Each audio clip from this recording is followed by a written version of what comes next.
Solution, ठीक है, into 100।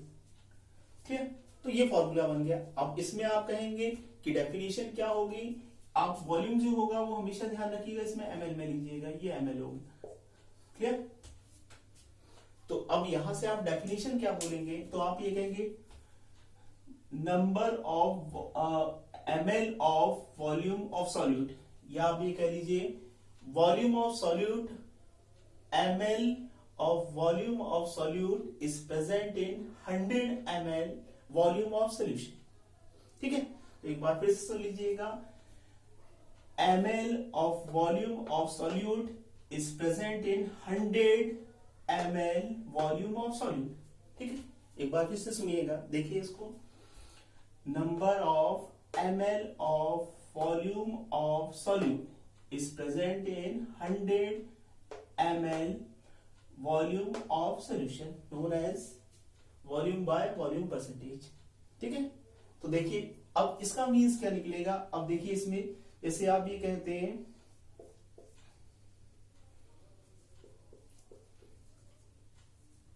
A solution of sodium chloride in water is 7%।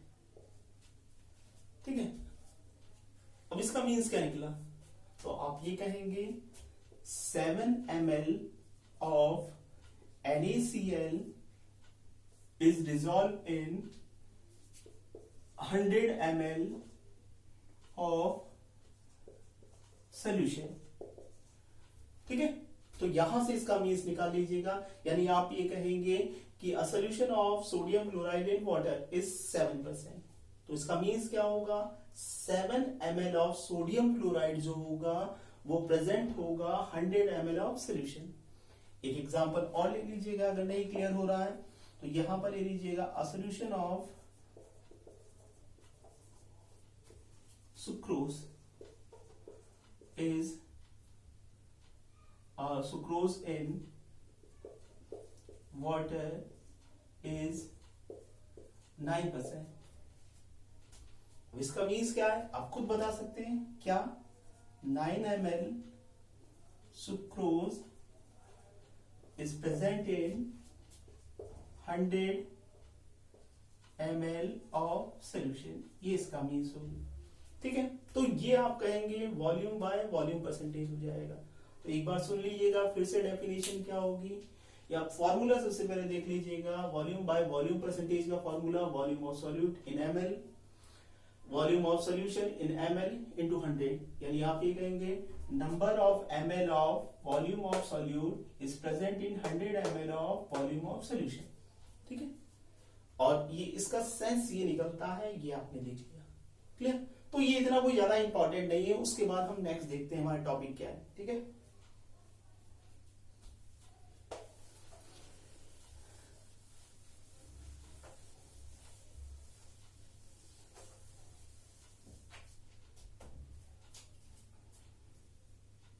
तीसरा topic आता है हमारा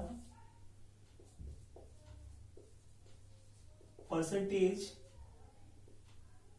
बाय वेट वॉल्यूम। ठीक है, ये हमारी नेक्स्ट हेडिंग है। आप इसे ऐसे भी नोट कर सकते हैं, वेट बाय वॉल्यूम परसेंटेज। ठीक है, अब ये क्या होगा वो देखिएगा, wait by volume percentage. It means क्या होगा, इसमें आप ये कहिए मास ऑफ सॉल्यूट वो ग्राम में होगा। ठीक है, अब यहां जो आ जाएगा वो आप कहेंगे वॉल्यूम ऑफ सॉल्यूशन होगा, और वो ml में होगा इंटू 100। यही बस चेंजेस है इसमें, यानी percentage by weight and volume या वेट बाय वॉल्यूम परसेंटेज में क्या हो जाएगा, आप यही कहेंगे number of gram of mass of solute, number of gram of mass of solute is present in 100 ml of volume of solution. ठीक है, तो आप ऐसे डेफिनेशन भी बना सकते हैं, यानी आप ये बोल सकते हैं number of gram of mass of solute number of gram of mass of solute is present in 100 ml volume of solution known as weight by volume percentage. ठीक है, तो ये इसका फॉर्मूला हो गया, ये आप कहेंगे ये इसका फॉर्मूला आपके सामने निकल करके आ गया. ठीक है, तो आप इसका मीन्स क्या निकालेंगे, इसमें मीन्स क्या निकालेंगे, जैसे आप कहिए सॉल्यूशन ऑफ सुक्रोज या ग्लूकोज ले लीजिए, ग्लूकोज इन वाटर इज 5%. इसका मीन्स क्या होगा, आप ये कहेंगे 5 ग्राम ऑफ ग्लूकोज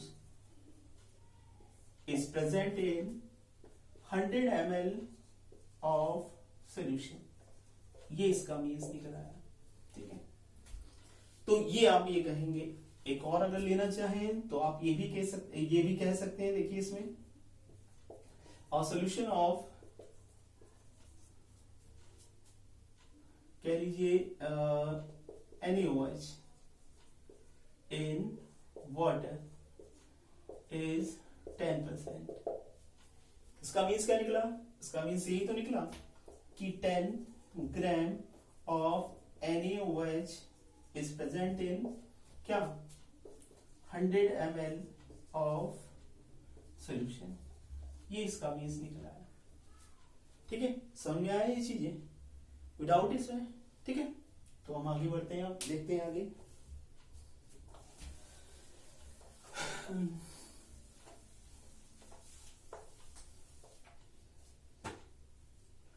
अब इसके क्वेश्चंस देखते हैं कि क्वेश्चन कैसे होंगे. सबसे पहले लीजिए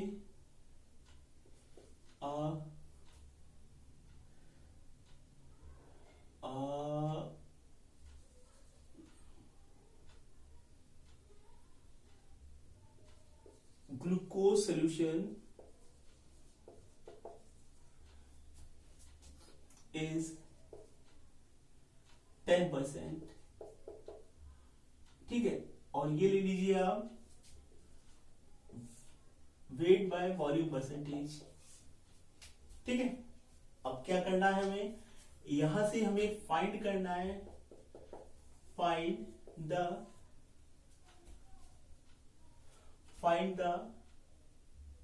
वेट बाय वेट परसेंटेज. ठीक है, क्या फाइंड करना है आपको, wait by weight percentage. If the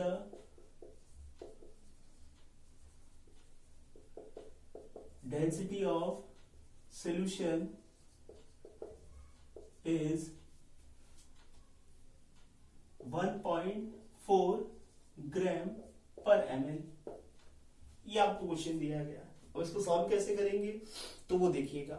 ठीक है, आपको फाइंड क्या करना है, सबसे पहले देखिए find the wait by weight percentage. तो आप क्या है देखिए, अब ग्लूकोज सोल्यूशन इज 10%. तो यहां से सेंस क्या निकला, अब यही तो कहेंगे 10 gram of glucose is present इन क्या 100 ml ऑफ सोल्यूशन. यही तो कहेंगे, इसका मीन्स यही तो निकला इसका.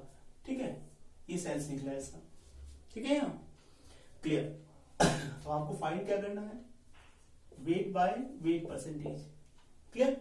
तो यहां से फाइंड कैसे करेंगे, आपको फॉर्मूला मास ऑफ सॉल्यूट. ठीक है, नीचे क्या हो जाएगा, mass of solution into 100. Clear. अब देखिए आपको मास ऑफ सॉल्यूट दिया गया है. ठीक है, वो कितना दिया गया है, 10. क्लियर. लेकिन आप देख रहे हैं मास ऑफ सॉल्यूशन नहीं दिया गया. ठीक है, तो वो हम निकालेंगे. कैसे निकालेंगे वो देखिए इसमें. आपको बताया था अभी हमने, डेंसिटी इज इक्वल टू क्या होता है, मास अपॉन वॉल्यूम. ठीक है, अब मास निकाल लीजिए यहां से, मास ऑफ सॉल्यूशन. तो वो क्या करेंगे आप, डेंसिटी इनटू वॉल्यूम हो जाएगा. ठीक है, डेंसिटी कितनी दी गई है, डेंसिटी आप ये कहेंगे 1.4 इंटू वॉल्यूम 100 दिया गया है, ये देखिए, ठीक है, पॉइंट हटाइए, 10 हो गया, 140 आ गया, क्या है, ग्राम हो गया, क्लियर। अब इसको यहां पे रख दीजिए, मास ऑफ सॉल्यूशन आ गया 140 इंटू 100, क्लियर, एक से एक कैंसिल कर दीजिए, क्लियर। अब 2 7 जा 14 हो गया, 2 5 जा, क्लियर, तो ये हो गया 10 5 जा 50 7 7 7 जा 49 हो गया, 1 1, ये आपका आंसर आ गया इसका, क्लियर। तो ये आप इस तरह के क्वेश्चंस कर सकते हैं, ठीक है। यानी ये जब आप कहेंगे glucose solution is weight by volume percentage दी गई है और फाइंड आपको करना है वेट बाय वेट परसेंटेज और डेंसिटी दी गई है, तो इस तरह से आप इसको सॉल्व कर सकते हैं, क्लियर। अब देखिए एक और दूसरा क्वेश्चन देखिएगा,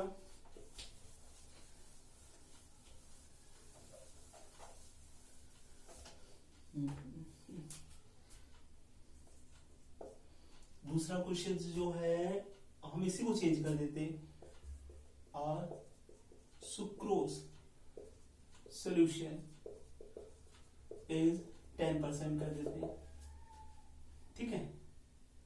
अब क्या करें, यहां पर हम कर देते हैं वेट बाय वेट परसेंटेज, ठीक है। अब यहां पर हम कर रहे हैं find the wait by volume percentage, ठीक है, ये हमने कर दिया। हमें फाइंड क्या करना है, वेट बाय वॉल्यूम परसेंटेज, और if the density of solution जो दी गई है इज 1.25 ग्राम पर ml कर दी, ठीक है। तो ये हमारा सेकंड क्वेश्चन है। देखिए इसमें मीन्स क्या है, इसका मीन्स निकालिए, सेंस निकालिए, इसका क्या होगा, आप यही तो कहेंगे, और 10 gram of sucrose is present in 100 ml of क्या, sorry, is present in 100 gram of solution, ठीक है। यही तो इसका सेंस निकला, यही तो आप कहेंगे। यहां पर क्या दिया गया, वेट बाय वेट परसेंटेज, इसका मीन्स यही तो निकला, आपको बता चुके हैं पहले भी, यानी 10 gram of sucrose is present in 10 gram of solution, clear. अब देखिए find the wait by volume percentage, तो उसका फॉर्मूला आपको मालूम है, वेट बाय वॉल्यूम परसेंटेज का क्या होता है, मास ऑफ सॉल्यूट हो जाएगा, ठीक है, और नीचे क्या हो जाएगा, वॉल्यूम ऑफ सॉल्यूशन, ठीक है, इनटू 100, क्लियर। अब देखिए आपको मास ऑफ सॉल्यूट दिया गया है, देखिए ऊपर दिया गया 10 दिया गया, ये 10 लिख दिया आपने। अब आपको क्या नहीं दिया गया है, वॉल्यूम ऑफ सॉल्यूशन नहीं दिया गया है, तो आप उसको कैसे निकालेंगे। अब आपको मालूम है, आपको बताया था अभी हमने, फिर से हम रिपीट कर देते हैं, density is equals to mass upon volume होता है, ठीक है। अब यहां से आपको क्या करना है, वॉल्यूम निकालना है ऑफ सॉल्यूशन, ठीक है। तो हम क्या करेंगे, यहां से वॉल्यूम को इधर शिफ्ट कर दिया, मास अपॉन डेंसिटी करेंगे, ठीक है। मास कितना है, 100 दिया गया, ये देखिए मास ऑफ सॉल्यूशन, ठीक है। डेंसिटी कितनी दी गई है, 1.25, ठीक है, क्लियर। तो अब क्या करिए, इसको पॉइंट हटाइए, या इसको पहले ऐसे ही ले चलिए, 1.2 ये हो गया, क्लियर। इसको आप ले लीजिए, ये हो गया आपका, इसको यहीं से कैंसिल कर देते, चलो पॉइंट हटाया, 2 0 बढ़ा दिए, 2 0 बढ़ गए, ठीक है। तो कितनी बार जाएगा ये, 5 बार,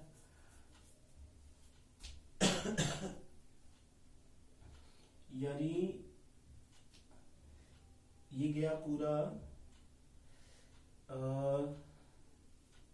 8 बार जाएगा, 8 टाइम्स, यही तो आप कहेंगे, ऐसे काट लीजिए ना, 25 पंजे 125 हो गया, 25 चौक 100, ठीक है, 2 0, 5 8 जा 40, ठीक है, क्लियर, और 5 8 जा ये 2 0 हो गए, 80 बचा,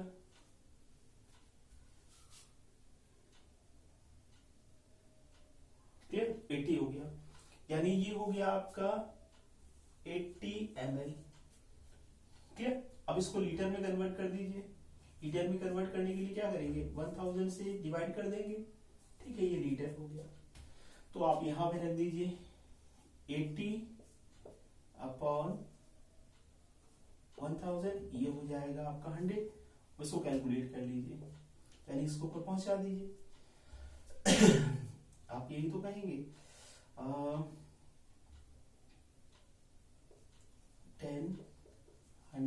1000 इंटू ये हो गया 100, क्लियर, और ये 80, पॉइंट से पॉइंट ये हटा दीजिए, ये हो गया आपका 4 दूनी 8, 4 दूनी 8, 4 पंजे 20 हो गया, ठीक है, और ये 100 काट दीजिए 500, ठीक है, और इसको कैलकुलेट कर लीजिएगा, आपका आंसर आ जाएगा, ठीक है ना। तो इस तरह से आप ये सारे क्वेश्चंस कर सकते हैं, क्लियर, ये समझ में आ गया, इजी, ठीक है। अब आगे बढ़ते हैं हम इसमें, देखिएगा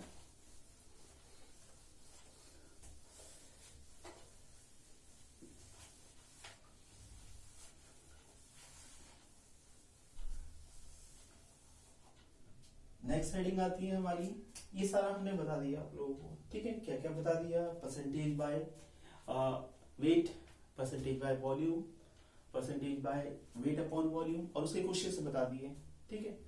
आगे जो हमारी हेडिंग आती है वो हम कहेंगे mole fraction.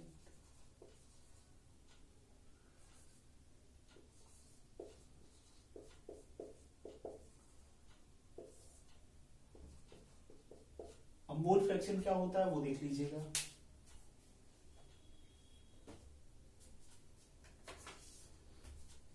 Mole fraction means क्या होगा, आपकी ले लीजिए, ये कह लीजिए एक वेसल है, ठीक है, उसके अंदर आप ये कहेंगे 2 कंपोनेंट है,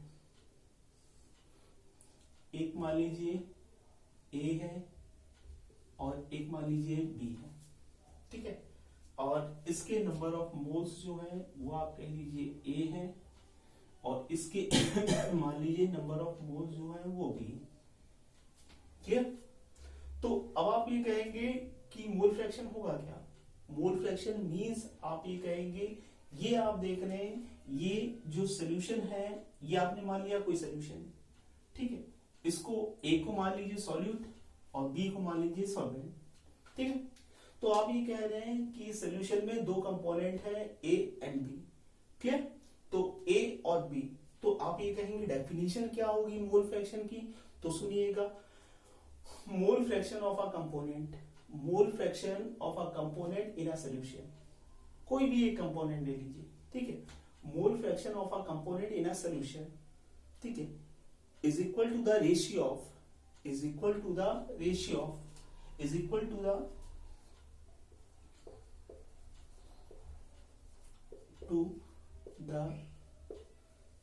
ratio of number of moles of that component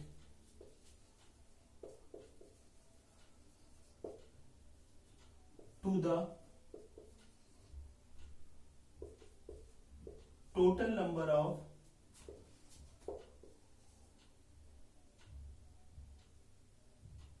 all component, ठीक है। और देखिए इसका सेंस क्या निकला, इसका मतलब क्या निकला, जैसे आप ये कहेंगे, इसके मान लीजिए आपने यहां पे मान लिया है, इसके कितने मोल है, आप ये मान लीजिए इसके 1 मोल है, Na मींस आप कह लीजिए नंबर ऑफ मोल्स, यानी इसके 1 मोल मान लीजिए, इसके 3 मान लीजिए, ठीक है। अब हम कहेंगे टोटल मोल्स कितने हो जाएंगे, आप यही तो कहेंगे 1 + 3, इज इक्वल टू कितना हो गया 4। क्लियर। तो अब अगर हम यहां से मोल फ्रैक्शन फाइंड करना चाहें तो हम वो कैसे फाइंड करेंगे, हम ये कहेंगे मोल फ्रैक्शन ऑफ ये कह लीजिए कंपोनेंट ए। कंपोनेंट ए मींस आप ये कह लीजिए ये कंपोनेंट ए हो गया। ठीक है, अब इसका मोल फ्रैक्शन क्या होगा, तो आप ये कहेंगे mole fraction of component A, it means क्या है, is equal to the ratio of number of moles of that components, यानी number of moles of that components. It means आप ये कहेंगे नंबर ऑफ मोल्स ऑफ कितने हैं इसके, Na, ये एक कंपोनेंट का हो गया, और total number of moles of all components कितने हैं, N plus Na plus Nb, यही तो आप कह रहे हैं। ठीक है, देखिए सुनिए फिर से, आप ये कह रहे हैं, अगर आप ये कहते हैं कि ये सोल्यूशन है, इसमें 2 कंपोनेंट है A and B, क्लियर, और इसमें आप ये कह लीजिए इसके number of moles of Na है और इसके आप मान लीजिए Nb है। ठीक है, तो आप ये कहेंगे टोटल नंबर ऑफ मोल्स कितने, आप यही तो कहेंगे, चाहे ये लिख लीजिए Na प्लस Nb, ये टोटल हो गए कि नहीं हो गए, क्लियर। और आप ये कहेंगे एक कंपोनेंट का कितने नंबर ऑफ मोल्स है, तो आप यही तो कहेंगे Na, यही तो कहेंगे। तो अगर आप मोल फ्रैक्शन अगर फाइंड करना चाहते हैं ए कंपोनेंट का, तो वो कैसे निकालेंगे, आप ये कहेंगे is equal to the mole fraction of A is equal to the number of moles of that component, उस कंपोनेंट के मोल्स, और total number of mole component, total number of all components, और उसके रेशियो को हम कहेंगे mole fraction. ठीक है, और मोल फ्रैक्शन को आप हमेशा ध्यान रखिएगा जीटा से डिनोट करते हैं, ये जीटा हो गया। ठीक है, इसे हम लिखते हैं जीटा। क्लियर, तो ये हो गया आपका zeta Na Na plus Nb।